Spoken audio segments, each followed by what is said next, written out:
والسلام علی سید الانبیاء والمرسلین اما بعد فاعوذ باللہ من الشیطان الرجیم بسم اللہ الرحمن الرحیم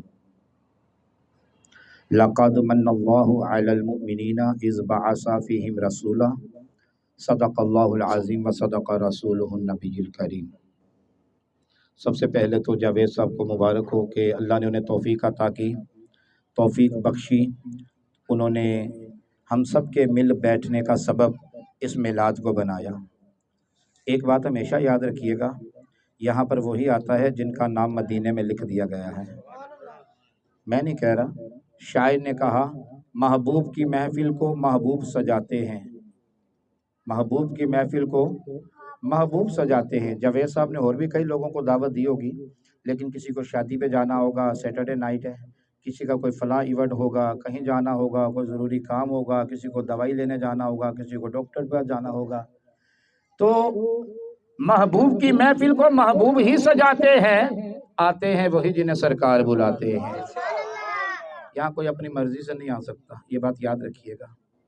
آج کوئی کسی دنیا دار عہدے دار کے ہاں کسی کو دعوت آ جائے، وہ بھلے کچھ بھی ہو، ہمیں اس سے غرض نہیں ہے، کوئی ایم این اے ہو، ایم پی ہو، پرائم منسٹر ہو، کچھ بھی ہو، ڈی جی ہو، ڈی سی ہو، کچھ بھی ہو، تو وہ صبح سے لے کے شام تک جس کو دعوت ملتی وہ لوگوں کو بتاتے تھکتا نہیں ہے، جی آج تو مجھے فلاں کے ہاں دعوت ہے، دیکھو کیسا لگ رہا ہوں، تو پورا میک اپ شیک اپ کر کے ہر چیز کر کے ہم تو ان کے میلاد پہ بیٹھے ہیں جن کا میلاد خود رب بھی مناتا ہے، اور اس محبوب کا میلاد فرشتے بھی مناتے ہیں، اور اللہ تبارک و تعالی نے کل کائنات کی جو چابیاں ہیں وہ اپنے محبوب کو ہی عطا فرمائی ہیں۔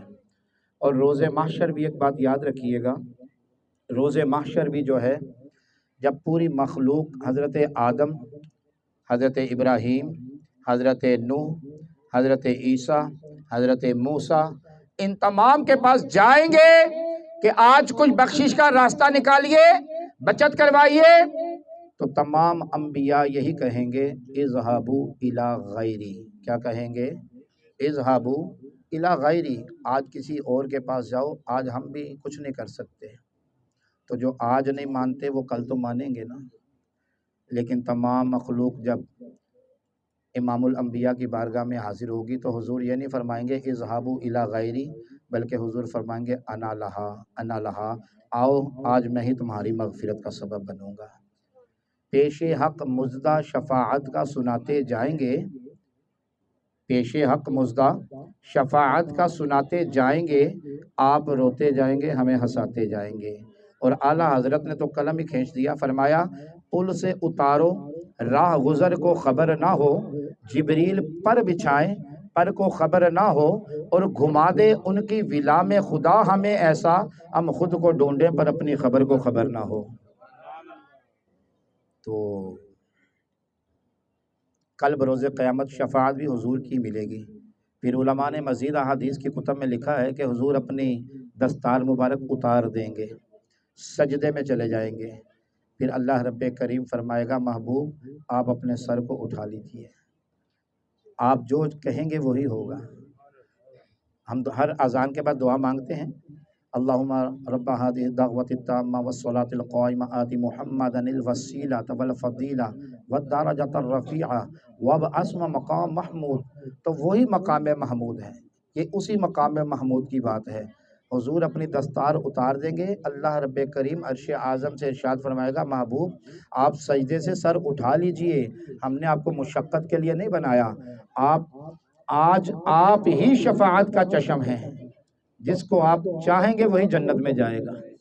تو حضور جب سر اٹھائیں گے تو پھر جنت کے دروازے بھی کھلیں گے، تو بس پھر حضور اپنے بازوئے شفاعت کھولیں گے تو گناہ گار حضور کے بازوئے شفاعت کی برکت سے جنت میں جانا شروع ہوں گے۔ تو اس لیے جب بھی حضور کی بات ہو تو مومن کا دل جو ہوتا ہے نا، مومن کا دل، وہ مومن کا دل ہی نہیں ہو سکتا کہ نبی کی بات ہو اور اس کا دل جھوم نہ جائے۔ صحابہ تو یہ کہتے تھے، حضرت ابو ہریرہ تو یہ فرماتے تھے کہ یا رسول اللہ میں سارے دن کا غم اور پریشانی کا ہوتا ہوں، لیکن جب میں آپ کے چہرے انور کو دیکھ لیتا ہوں میں سارے غم بھول جاتا ہوں۔ اسی لیے تو اعلیٰ حضرت نے فرمایا کہ ان کی مہک نے دل کے غنچے کھلا دیے ہیں، جس راہ چل دیے ہیں کوچے بسا دیے ہیں۔ اللہ کیا جہنم اب بھی نہ سرد ہوگا، رو رو کے مصطفیٰ نے دریا بہا دیے ہیں۔ تو یہ ان کا ذکر ہے جن کے ذکر پہ آگے ذکر ختم ہو جاتے ہیں، ان کے آگے ذکر نہیں ہے کسی کا بھی، یہ بات ہمیشہ یاد رکھیے گا۔ تو میں نے قرآن مجید فرقان حمید کی آیت مقدسہ چوتھے پارے کی آپ کے سامنے پڑھی ہے، لَقَدْ مَنَّ اللَّهُ عَلَى الْمُؤْمِنِينَ إِذْ بَعَثَ فِيهِمْ رَسُولًا۔ اللہ رب کریم نے انسان کو لا تعداد، انلیمیٹڈ، لمٹ نہیں ہے، اتنی نعمتوں سے نوازا ہے۔ اور ساتھ اللہ نے فرمایا وَأَمَّا بِنِعْمَةِ رَبِّكَ فَحَدِّثْ، کہ اگر تم میری نعمتوں کو شمار کرنا چاہو گے نا تو میری نعمتوں کو شمار نہیں کر سکو گے۔ اور پھر فرمایا وَأَمَّا بِنِعْمَةِ رَبِّكَ فَحَدِّثْ، کہ اللہ تمہیں جب کوئی نعمت دے تو اس کا خوب چرچا بھی کرو۔ اتنی نعمتیں اللہ نے عطا فرمائی ہیں کہ ان کی کوئی گنتی نہیں ہے، لیکن اللہ رب کریم نے سورہ الحمد سے لے کے سورہ ناس تک پورا قرآن آپ اٹھا لیجئے، کہیں کوئی ایک آیت مقدسہ بھی آپ دکھا دیجئے کہیں اللہ نے فرمایا ہو کہ اے بندے، ایسے جھنڈا پکڑ لو نیم سے، اے بندے، اے مومن، میں نے تجھے ہاتھ دے دیے، احسان کر دیا، میں نے تجھے آنکھیں دی، احسان کر دیا۔ انسان اپنے دا باڈی آف پارٹس اگر ان کا حساب لگائے تو اربوں کروڑوں روپے کا انسان خود ہے۔ جیسی آنکھ اللہ نے عطا کی ہے، جیسا بازو اللہ نے عطا کیا ہے، جیسی ٹانگ رب نے عطا کی ہے، اگر یہ ایک مرتبہ دا ڈکلیئر ہو جائے جسم سے تو پوری سائنس اور ڈاکٹر مل کر بھی ایسے نہیں بنا سکتے۔ بنا سکتے ہیں تو بتائیے؟ بنا ہی نہیں سکتے، سوال ہی نہیں، ممکن ہی نہیں، کیونکہ یہ اللہ نے اپنے قدرت میں رکھا ہوا ہے، اپنے اختیار میں رکھا ہوا ہے اس چیز کو۔ تو اللہ رب کریم نے کسی چیز کا احسان نہیں جتلایا۔ دیکھیے ہمارے پاس ٹانگیں تھی تو ہم چل کر آگے، ابھی آنکھیں ہیں تو آپ مجھے اور میں آپ کو دیکھ رہا ہوں، کان ہیں تو آپ سماعت کر رہے ہیں۔ جن کے پاس یہ نعمتیں نہیں ہیں ان سے پوچھئے ان کی قدر و قیمت کیا ہے۔ ایک اندھے کو کیا پتا کہ لائٹنگ کیا ہے، 12 ربیع الاول میں کیا سجاوٹ ہوئی، ایک اندھے کو کیا پتا کہ روڈ کیا چیز ہے، گاڑی کیا چیز ہے۔ تو یہ اللہ کی نعمتیں ہیں جو اللہ نے ہمیں بغیر کسی عمل کے بھی عطا کر دی۔ کوئی عمل تھا ہمارا؟ کوئی عمل نہیں ہے، نہ کوئی عمل ہے سنانے کے قابل، نہ یہ منہ ہے تمہارے دکھانے کے قابل۔ شفاعت کے صدقے میں جنت ملی ہے، ورنہ ہمارے تو عمل تھے جہنم میں جانے کے قابل۔ تو آج آپ دیکھیے امت مسلمہ وہ کون سا گناہ ہے جو امت مسلمہ نہیں کر رہی، جو نبی پاک علیہ السلام کی امت نہیں کر رہی۔ پہلے کی امتیں آپ دیکھ لیجئے، حضرت نوح کی قوم دیکھ لیجئے، حضرت لوط کی قوم دیکھ لیجئے، حضرت ہود کی قوم دیکھ لیجئے، سورہ فجر پڑھیے، پوری تفسیر موجود ہے کہ ایک گناہ کرتے تھے اللہ شکلیں بدل دیتا تھا۔ آج حضور کی امت کون سا گناہ ہے جو نہیں کر رہی؟ تو یہ کس کا صدقہ ہے؟ یہ حضور کا صدقہ ہے۔ یہ کس کی مہربانی ہے؟ یہ آقا و مولا امام الانبیاء آمنہ کے لال کی مہربانی ہے۔ تو اللہ رب کریم نے کروڑہا نعمتوں سے انسان کو نواز دیا، کوئی احسان نہیں جتلایا کہ میں نے تجھے ماں باپ دیے، احسان کیا، کاروبار دیے، احسان کیا، گھر بار دیا، احسان کیا، گاڑی دی، احسان کیا، دولت دی، احسان کیا، نعمتیں دی، احسان کیا، ہاتھ دیے، احسان کیا، کان دیے، احسان کیا، سر دیا، احسان کیا، پاؤں دیے، احسان کیا۔ کسی نعمت کا پورے قرآن میں کوئی احسان نہیں ہے، لیکن جب بات امام الانبیاء کی آ گئی، آمنہ کے لال کی آ گئی، سرور دو جہاں کی آ گئی، قرآن نے کہا اب ذرا رک جاؤ، اب ذرا رک جاؤ۔ کیوں؟ لَقَدْ مَنَّ اللَّهُ عَلَى الْمُؤْمِنِينَ إِذْ بَعَثَ فِيهِمْ رَسُولًا، فرمایا اے مومنو اب میں نے تم پر احسان کر دیا۔ مولا کیا احسان کر دیا؟ فرمایا میں نے تمہیں اپنا محبوب عطا کر دیا، میں نے اپنا تمہیں محبوب عطا کر دیا۔ اللہ نے اپنے محبوب کا احسان دیا ہے کہ میں نے تمہیں اپنا محبوب عطا کر دیا۔ آپ دیکھیے جو پہلے انبیاء تھے، پہلے رسول تھے، جتنے بھی آئے، اللہ نے ان کو اس موقع کی مناسبت کا، جیسا موقع ہوتا، جیسے حالات ہوتے، اللہ تبارک و تعالی ان کو ویسا معجزہ عطا فرما دیتا۔ اٹھائیے قرآن پارہ 13 رکوع 4 مکمل ہو رہا ہے، حضرت یوسف دیکھ لیجیے آپ، جب آپ کے بھائی مصر میں آئے، کہا کہ گندم چاہیے، پوچھا میرے باپ کا کیا حال ہے، کہا رو رو کے آنکھیں نبینی ہو گئی، سفید ہو گئی۔ آپ نے یہ نہیں کہا کہ لے آؤ میں مصر کا بادشاہ ہوں، آپریشن وغیرہ کرواتے ہیں، اچھے طبیب ہیں، اچھے یہاں پہ موجود ہیں، ڈاکٹر موجود ہیں، نہیں، قرآن اٹھا لیجیے۔ اللہ رب کریم نے کیا فرمایا؟ قرآن کہتا ہے اذهبوا بقمیصی ھذا فألقوه علی وجہ ابی یأت بصیرا، فرمایا میرا یہ کرتا لے جاؤ، جا کر میرے باپ کے چہرے پہ ڈال دینا، اللہ آنکھیں روشن کر دے گا۔ حضرت یوسف علی نبینا علیہ السلام کی بات ہے یہ۔ تو جب ہم آتے ہیں حضرت عیسیٰ کی طرف، تو حضرت عیسیٰ کے دور میں علماء نے کتابوں میں لکھا ہے ایسے ایسے طبیب ایسے ایسے موجود تھے کہ اگر یہ کہا جائے کہ سوائے موت کے ہر مرض کا علاج ان کے پاس تھا تو یہ غلط نہیں ہوگا۔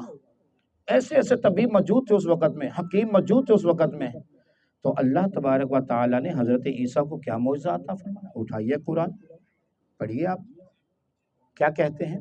فرمایا انی اخلق لکم من الطین کہیئۃ الطیر فانفخ طیرا باذن اللہ، فرمایا میں بناتا ہوں مٹی کی مورت، انی اخلق لکم من الطین کہیئۃ الطیر فانفخ فیہ فیکون طیرا باذن اللہ، میں بناتا ہوں مٹی کی مورت پرندے کی شکل کی، بنا کر میں اس کو پھونک مارتا ہوں تو وہ سچ مچ کا پرندہ بن کے اڑ جاتا ہے۔ یہ سارے کام میں کرتا ہوں باذن اللہ، اللہ کے اذن سے۔ پھر آگے کیا فرمایا؟ وَأُبْرِئُ الْأَكْمَحَ وَالْأَبْرَصَ وَأُحْيِي الْمَوْتَى، فرمایا جو برس کے کور کے مریض ہوتے ہیں میں ہاتھ پھیرتا ہوں، اللہ انہیں شفا عطا فرما دیتا ہے۔ جو مادر ذات اندھے ہوتے ہیں میں ہاتھ پھیرتا ہوں، اللہ ان کو آنکھیں عطا فرما دیتا ہے۔ بات یہاں مکمل نہیں ہوئی، فرمایا وَأُحْيِي الْمَوْتَى، میں اگر کسی مردے کو ٹھوکر مار کر کہہ دوں قم بِإِذْنِ اللہ، اللہ کے حکم سے زندہ ہو جائے، وہ مردہ بھی زندہ ہو جاتا ہے۔ تو یہ معجزات ہیں جو اللہ نے انبیاء و رسول کو عطا فرمائے۔ لیکن آپ کو پتہ ہونا چاہیے امام الانبیاء حضرت محمد مصطفیٰ صلی اللہ علیہ وسلم نبی آخر الزمان ہیں۔ حضور نے فرمایا لا نبی بعدی، اب میرے بعد کوئی نبی نہیں ہے۔ تو جب نبی پاک علیہ السلام آخری نبی ہیں تو قیامت تک دور بھی حضور کا چلے گا۔ یہ آج جو سائنس جہاز اڑا رہی ہے، چاند پہ جا رہی ہے، تو بتائیے جہاں تک حضور کے جوڑے مبارک گئے یہ سائنس جا سکتی ہے؟ معراج کی رات کو جہاں اللہ تبارک و تعالیٰ اپنے محبوب کو لے گیا، قیامت تک یہ سائنس اس کی تحقیق ہی نہیں کر سکتی۔ تو اس لیے نبی آخر الزمان لا نبی بعدی، حضور آخری نبی ہیں، آپ کے بعد نبوت نہیں ہے، کوئی نبی نہیں آئے گا، تصور بھی نہیں ہے۔ جو ہلکا سا تصور بھی دماغ میں پیدا کرے وہ اسی وقت داخلہ اسلام سے خارج ہے، کافر ہے۔ تو جب دور حضور کا آئے گا قیامت تک دور حضور کا ہی رہے گا، قیامت والے دن بھی دور حضور کا ہی ہے، تو پھر اللہ تبارک و تعالیٰ نے حضور کو ایک معجزہ نہیں، دو معجزے نہیں، بلکہ سراپائے معجزہ بنا کر بھیجا، سراپائے معجزہ بنا کے بھیجا۔ حضور کا چلنا معجزہ، حضور کا بولنا معجزہ، حضور کا اٹھنا معجزہ۔ اسی لیے تو شاعر نے بھی کیا کہا کہ آئی نئی حکومت سکہ نیا چلے گا، آئی نئی حکومت سکہ نیا چلے گا، عالم نے رنگ بدلا صبح شب ولادت۔ تو نبی پاک علیہ السلام آخری نبی ہیں، امام الانبیاء ہیں، آمنہ کے لال ہیں، سرور دو جہاں ہیں۔ اب قیامت تک دور بھی حضور کا ہے اور آخری نبی بھی حضور ہی ہیں۔ تو اس لیے اعلیٰ حضرت نے فرمایا سب سے اولا و اعلیٰ ہمارا نبی، سب سے بالا و اعلیٰ ہمارا نبی، خلق سے اولیاء، اولیاء سے رسول اور رسولوں سے اعلیٰ ہمارا نبی۔ تو نبی پاک علیہ السلام کے ساتھ عشق اور محبت جو ہے وہ اس کا کچھ معیار ہے، اس کا کچھ معیار ہے۔ اور معیار کیا ہے؟ ہمیں شان صدیق اکبر دیکھنی چاہیے، ہمیں عمر ابن خطاب کی زندگی دیکھنی چاہیے، ہمیں عثمان غنی ذوالنورین کی زندگی دیکھنی چاہیے، ہمیں علی المرتضیٰ شیر خدا ان کی زندگی دیکھنی چاہیے، اور کربلا میں کٹے ہوئے سر حضرت امام حسین کو دیکھنا چاہیے کہ اگر امام حسین اگر چاہتے تو دنیا کی دولت آپ کے قدموں میں آ جاتی، لیکن دین کا نظام درم برم ہو جاتا۔ نانا کے دین کو آنچ آنے نہ دی، 6 ماہ کے علی اصغر کو بھی ذبح کروا دیا۔ ہم شکل مصطفیٰ علی اکبر بھی شہید ہو گئے، قاسم بھی شہید ہو گئے، عباس علمدار بھی شہید ہو گئے، اور خود امام حسین بھی سر تن سے جدا کروا لیا، لیکن نانا کے دین پہ آنچ آنے نہ دی۔ اس لیے نبی پاک علیہ السلام سے عشق کا کچھ معیار ہے۔ آج آپ نے دیکھا عموماً بڑی بڑی محافل میں بھی ہم جاتے ہیں، آپ بھی جاتے ہیں، تو جب نعرے لگتے ہیں تو سب کہتے ہیں غلام ہیں رسول کے غلام ہیں، غلامی رسول میں موت بھی قبول ہے۔ تو کہنا تو نہیں چاہیے، لیکن یہ صرف زبان کی حد تک ہے۔ کوئی امتی ایسا ہوگا جو کہے کہ موت بھی قبول ہے مگر نماز قبول نہیں ہے، نماز قبول، بولیے، نماز قبول نہیں ہے۔ آپ دیکھ لیجئے صبح فجر کی نماز میں آپ مساجد کا حال دیکھ لیجئے کیا ہوتا ہے۔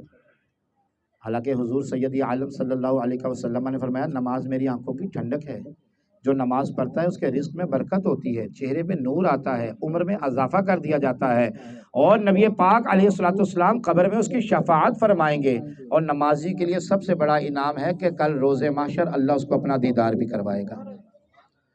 تو پھر غلامی رسول میں موت بھی قبول ہے مگر نماز قبول نہیں ہے، تو یہ عشق کا معیار نہیں ہے۔ ہمیں پریکٹیکل بھی عشق کر کے دکھانا چاہیے، حضور کی سنتوں پر بھی عمل کرنا چاہیے۔ لقد کان لکم فی رسول اللہ اسوۃ حسنہ، قرآن کی نص ہے، یہ قرآن کی آیت مقدسہ ہے کہ نبی پاک علیہ السلام کو تمہارے لیے ایک بہترین نمونہ بنا کر بھیجا، ایمان والو ان کی پیروی کرو۔ تو اس لیے ہمیں چاہیے کہ آج اس محفل میں ہم آئے ہیں، جاوید صاحب نے ہمارے بیٹھنے کا سبب بنایا، تو ہم سب کو چاہیے کہ ہم جب اٹھ کر جائیں تو ہم نیت یہ کر کے جائیں کہ آج کے بعد میں پوری زندگی کوئی نماز قضا نہیں کروں گا۔ یہ ہے عشق کا معیار، اور یہاں پر آنے کا یہ فائدہ ہے، یہاں سے کچھ لے کر جائے۔ اب ایک بندہ سمندر میں چھلانگ لگائے اور ایسا ممکن نہیں ہے کہ وہ خشک واپس آ جائے، ایسا ہو سکتا ہے؟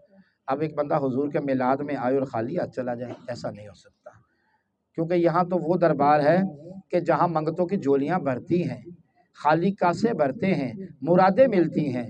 تو میرے بھائیوں، مرادیں لینے کے لیے کچھ کرنا بھی پڑتا ہے، تو اس لیے ہمیں چاہیے کہ ہم نمازوں کی پاسداری کریں، اور نبی پاک علیہ السلام کے ساتھ عشق کا تو ایک معیار ہے۔ آپ کو پتہ نہیں ہے غزوہ بدر کے اندر شیطان نے افواہ اڑائی کہ معاذ اللہ نبی پاک علیہ السلام شہید ہو گئے ہیں، تو ایک صحابیہ، میری بہنیں بھی موجود ہے، مائیں بھی موجود ہے، بیٹیاں بھی موجود ہے، تو وہ بھی سماعت کریں۔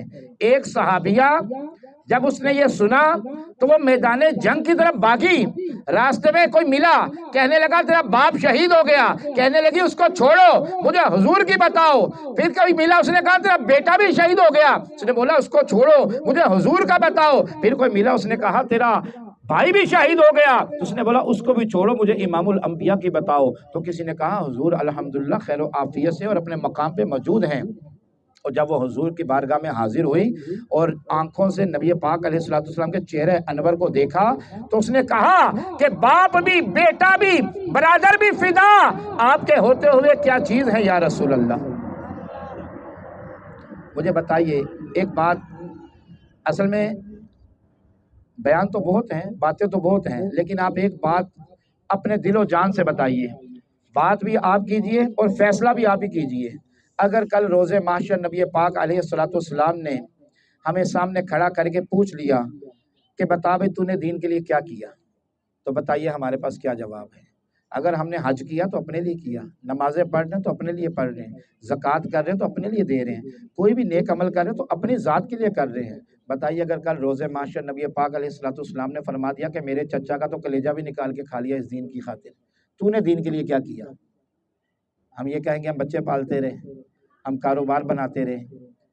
اگر حضور نے فرما دیا میرے نواسے امام حسین کو کربلا میں شہید کر دیا گیا، 6 ماہ کے علی اصغر کو شہید کر دیا گیا، تو بتا تو نے دین کے لیے کیا کیا؟ تو میرے دوستو، یہ باتیں اگرچہ کڑوی تو ہیں لیکن حقیقت تو یہی ہے نا، ہے تو ایسا ہی نا؟ بتائیے نا، ہم پڑھتے ہیں لا الہ الا اللہ محمد رسول اللہ، تو اس کے بعد بتائیے ہمارا دین کے اوپر اپلیمنٹ کیا ہے، دین کے اوپر ہماری گرفت کیا ہے، ہمارا قدم کیا ہے، ہماری محنت کیا ہے، ہم کیا کرتے ہیں؟ کاروبار کے لیے تو ہم شب و روز محنت کرتے ہیں، گھر بنانے کے لیے ہم شب و روز محنتیں کرتے ہیں، اپنی پوری زندگی لگا دیتے ہیں، تو بتائیے دین کے لیے ہم اتنی محنت کرتے ہیں؟ تو پیغام یہی ہے میرا۔ میں نے ابھی آپ کو ایک صحابیہ کا واقعہ سنایا، اگر آپ صحابہ کا عشق دیکھ لیں تو آپ بس سنتے ہی رہ جائیں۔ صحابہ کا عشق تو ایسا تھا کہ وہ بس انتظار کرتے تھے کہ کون سی گھڑی ہو ہماری نگاہیں حضور کے چہرے انور کو دیکھیں۔ تو جنہوں نے 1400 سال پہلے دیکھا انہوں نے بھی کہا فدا کا ابی و امی یا رسول اللہ، یا رسول اللہ میری ماں بھی، میرا باپ بھی، میرا مال بھی، میری اولاد بھی آپ پہ قربان ہے۔ اور جنہوں نے 1400 سال بعد دیکھا، بتائیے پیر مہر علی شاہ صاحب نے دیکھا، ایک جھلک دیکھی، بس ایک جھلک، تو کیا فرمایا؟ سبحان اللہ ما اجملکا ما احسنکا ما اکملکا، کتے مہر علی کتے تیری سنا، مشتاق اکھیاں ہن مد بھریاں، ایسے صورت نو میں جان آکھاں کہ جانے جہان آکھاں، سچ آکھاں دے رب دی شان آکھاں، جس شان تو شانہ سب بنیاں۔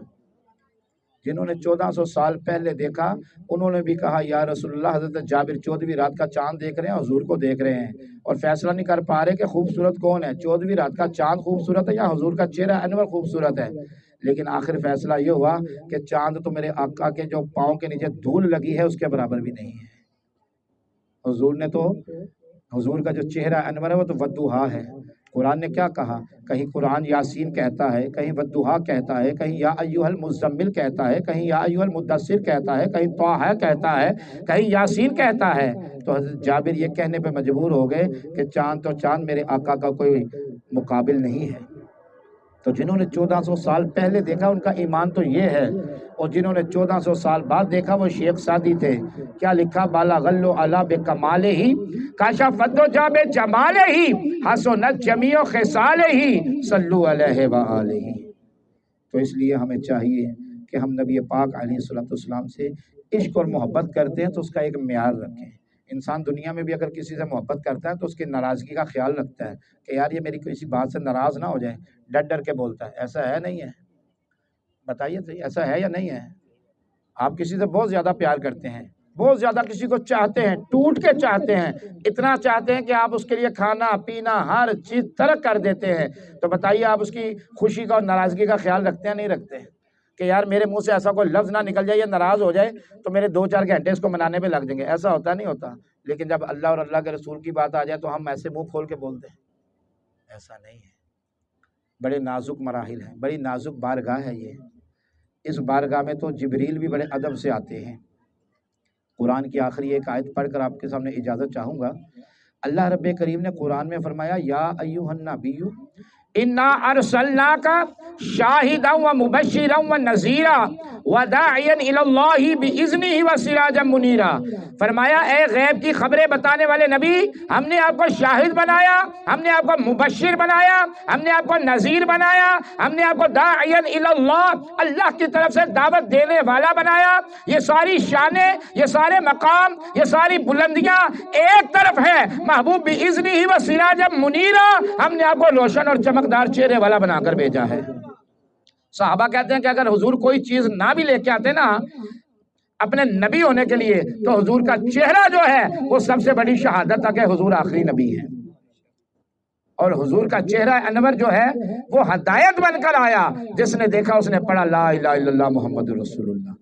حضرت عیسیٰ نے تو مردے زندہ کیے، وہ جس قبیلے کا ہوتا، جس زبان کا ہوتا وہی زبان بولتا تھا، وہی قبیلے کی بولی بولتا تھا، لیکن ابو جہل سامنے کھڑا ہے، ہاتھ میں کنکریاں ہیں، کہاں اگر تو آخری نبی ہے، آپ محمد واقعی سچے نبی ہو، بتاؤ میرے ہاتھ میں کیا ہے؟ حضور نے نگاہ جب ڈالی، نگاہ کرم جب اس پہ کی تو حضور نے فرمایا ابو جہل میں بتاؤں یا یہی بتا دے میں کون ہوں؟ وہ کسی قبیلے کی کنکریاں تو نہیں تھی، وہ بولی تو نہیں بولتی تھی، لیکن بولی انہوں نے بھی وہی بولی، اشہد ان لا الہ الا اللہ واشہد ان محمد، کہ ہم بھی گواہی دیتے ہیں کہ آپ اللہ کے آخری نبی ہیں۔ تو اس لیے اللہ تبارک و تعالی ہم سب کو صحیح جو عشق مصطفیٰ کی حقیقت ہے، جو تعلیمات ہیں نبی پاک علیہ الصلوۃ والسلام کی تعلیمات ہیں، صحابہ کی تعلیمات ہیں، بزرگوں کی تعلیمات ہیں، ان پر عمل کریں، ان کو آپ دیکھیں تو اسی کو آگے فارورڈ کریں، اسی کے اوپر عمل کریں۔ اللہ تبارک و تعالی ہم سب کو سچا پکا عشق مصطفیٰ عطا فرمائے، اور ہم سب کو نبی پاک علیہ الصلوۃ والسلام کی صحیح محبت اللہ عطا فرما دے، ہماری نسلوں کو بھی عطا فرما دے۔ اس محفل میں جو بھی ہوا، اگر کوئی جملہ غلط نکلا تو میں توبہ کرتا ہوں۔ اللہ تبارک و تعالی ہماری اس مختصر سی محفل کو اپنی بارگاہ عالیہ میں قبول فرمائے۔ میری بہنیں یہاں موجود ہیں، تو نبی پاک علیہ الصلوۃ والسلام کو اللہ تبارک و تعالی نے عورتوں کے بارے میں کیا حکم دیا وہ بھی سن لیجئے۔ نبی پاک علیہ الصلوۃ والسلام نے عورتوں کو جو حکم دیا، جو اللہ نے حضور کو دیا، حضور نے آگے پہنچایا، وہ کیا ہے؟ اٹھائیے قرآن۔ قرآن کہتا ہے یا ایھا النبی قل لازواجک و بناتک و نساء المؤمنین یدنین علیہن من جلابیبہن ذالک ادنی ان یعرفن فلا یؤذین۔ فرمایا اے غیب کی خبریں بتانے والے نبی، اپنی بیویوں کو، اپنی بیٹیوں کو، تمام مسلمان عورتوں کو حکم دے دیجئے کہ یہ باپ پردہ ہو جائیں، تاکہ غیروں کو، مشرکوں کو، کافروں کو پتہ چل جائے کہ یہ مسلمانوں کی پاک دامن عورتیں ہیں۔ تو ہم یہی دعا کرتے ہیں اللہ ہماری تمام بہنوں کو، بیٹیوں کو، بچیوں کو پردے کی دولت عطا فرما دے۔ اللہ رب کریم ہماری محفل کو قبول فرمائے، آمین بجاہ النبی الامین صلی اللہ علیہ وسلم۔